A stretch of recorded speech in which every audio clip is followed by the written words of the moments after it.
episode of Unapologetic with Dr. G, when I get to speak to some magnificent people. And today, oh, one of the hardest working people I have ever come to meet. We have with us Mr. Saint James, music artist, singer, producer. I mean, just entrepreneur. How are you today? I'm blessed. Thank you for having me on your show. So tell everyone that's watching a little bit about yourself. I'm an R&B ride or die guy. I'm R&B. So, like a rapper is proud of hip hop, I'm proud of rhythm and blues, baby. Ain't no shame in my game. I think people need to get back to rekindling their relationship with R&B. Because R&B should be the staple, the standard before hip hop and trap soul and all those type of subgenres became dominant. It's all good, but I'm trying to bring it back, put it right in your face, and let's make it happen. So I'm a singer, songwriter, producer, CEO of my own independent label. I partner with independent artists to as they invest in themselves, we invest in each other. We take our music to the next level. We to try to compete with mainstream artists and mainstream industry labels. See, the problem with a lot of independent artists is their music doesn't compete with the mainstream artists. That's how you tell the difference ultimately. So you try to get your music to match, or if not, be a little bit more polished than even industry level. That's what I do. Okay. Well, you know what? Since you have said all of that, I have to know, what are you unapologetic about in this moment? I'm unapologetic about R&B music and rhythm and Oh, blues. I'm so proud of the genre that most of us were probably born and conceived on. And I think people really need to hear, yeah, amen. People really need to get back to hearing that music because it touched lives, it saved lives. Some of the dopest records helped me make it through some really tough, dark moments in my life. I remember growing up as a young child and a grown man, and in the military, 16 years of Army service, man. Some records helped me make it through basic training. I remember the Winans helped me make it through basic training. I ain't lying, and that's gospel. But the Winans had an R&B type of vibe to their yes. gospel. So Yes. I'm unapologetic about independent artistry and music and R&B music. Okay, so let's talk about R&B right now. What are your thoughts on it? Because part of me feels like it's going away, and then there are some people like what is Giveon and you that's kind of bringing that back a little bit. So what do you think happened to R&B? Well, I think R&B. What happened was R&B. Like, I mean, can I speak candidly, or just Yes, you the can speak limitation? All candidly. right, No, all no right. I'm very, I'm limitations. I'm 53 years old, so I'm a grown man, sis. So my attitude is very, I'm over half a century old. I think I paid my dues enough to be able to speak my mind with respect to other people's opinions and belief systems as well. So with that being said, everything in America, what we've experienced in the last 100 to 400 more years, we know it's systemic. Why would the music industry, a multi-billion-dollar conglomerate, be any different than any other corporation in America when it comes to African Mm. Americans and the socioeconomic disadvantages, the racism, all of it's concluded. The music industry is no different. Some of our greatest icons died penniless. Publishing didn't own any ownership, didn't have any rights to the very music that they wrote, produced, and loved, and we loved as well. So I think R&B is no different. When hip hop became a dominant marketing powerhouse, and R&B just and the seasons change in life. Nothing new under the sun, but everything changes. So it's like you got to think about the evolution of R&B from the mid '80s to '90s when Boyz II Men, Silk, Jodeci, all of them was doing their thing.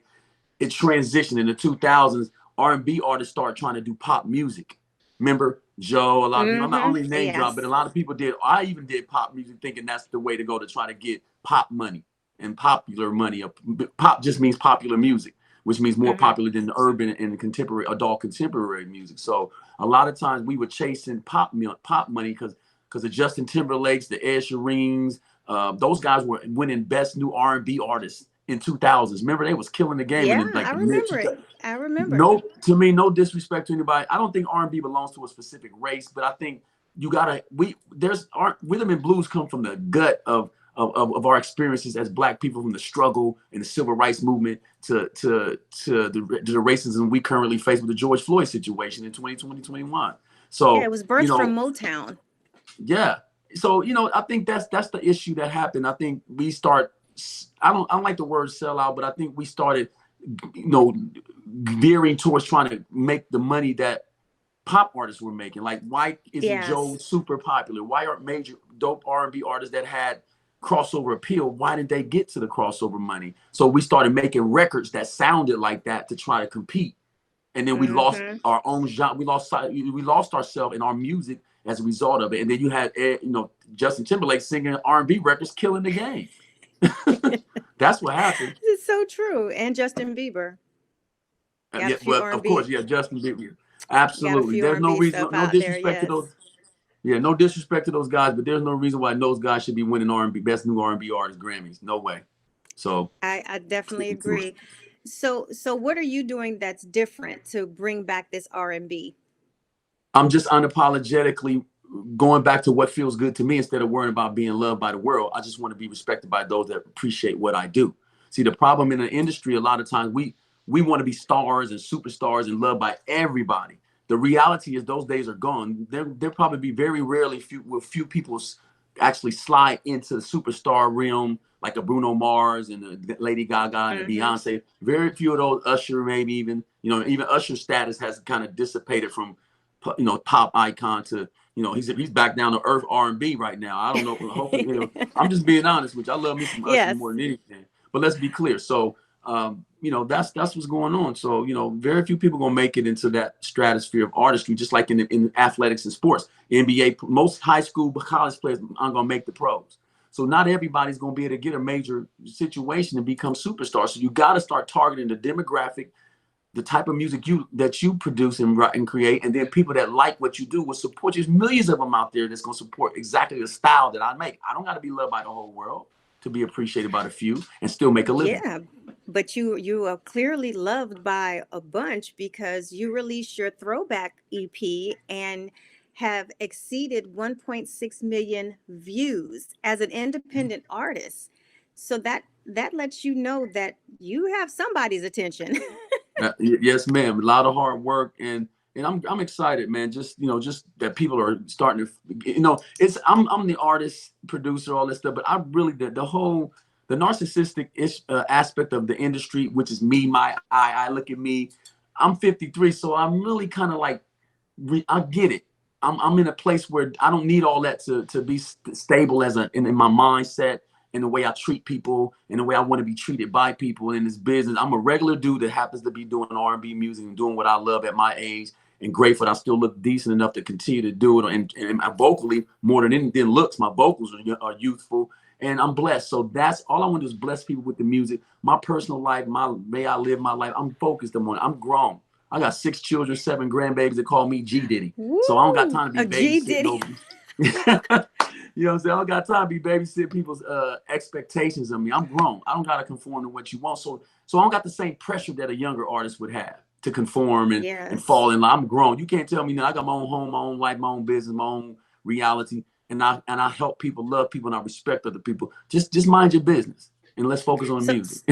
so how are you finding balance? Because clearly you are putting a lot into your label, your music, I mean, just everything. How are you finding balance with family and even having personal time?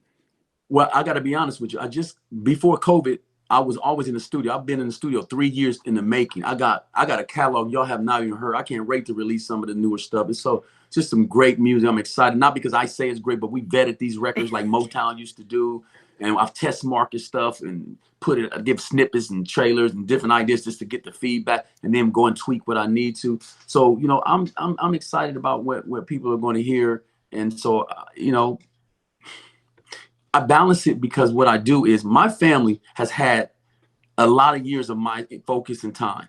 It is now time for Mm, me to focus on this right now. So you remember, we haven't only been in the pandemic a year roughly after mid-March. Okay, we going into yes. our second year. Okay, so for me, I've literally got off the couch in June.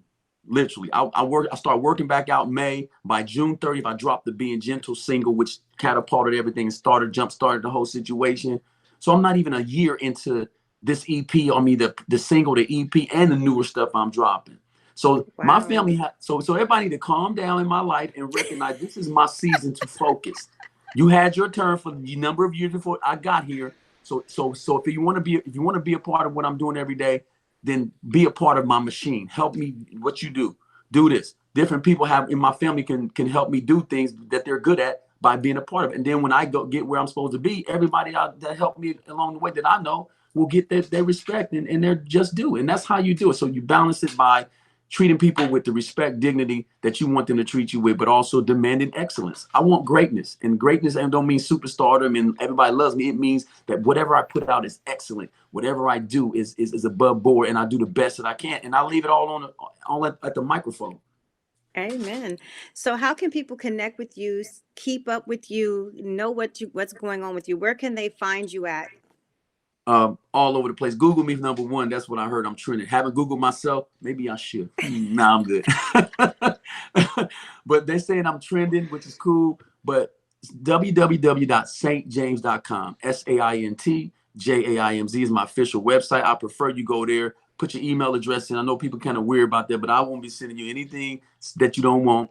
So, and no offense about that, because people are real picky about emails. So, but at the end of the day, put your email address in I so I put can your let you know name up there update. so they can spell it. It's St. James right here. I Okay. got it right there Okay. under by your name.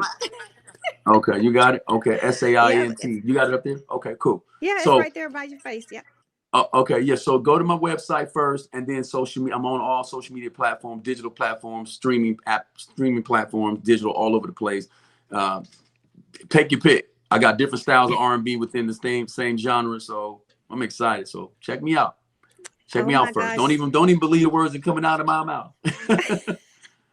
So you know what? We thank you so much for stopping by. You all tune in. Make sure you keep up with him. I have heard some of the tracks. I'm in love. It does take you back. But then again, I am, I'm 45. So I mean, I might not look, I'm 45. So I like that R&B Okay. is coming back, and I'm loving the smoothness of what you're putting out. So I'm looking forward to everything else that you have to drop.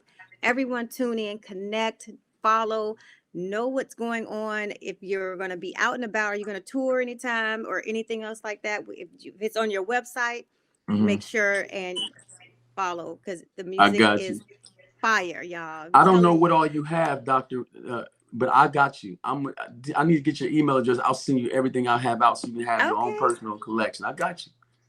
Yes. It's getting ready to be spring, so I'm gonna need that. I'm definitely gonna need that. So Okay, that's what's up. everyone tune in, and I always have such amazing guests come through and just kick it for a little while, and that is your unapologetic moment with Dr. G. I will see you next time. That's what's up. Appreciate you, sis.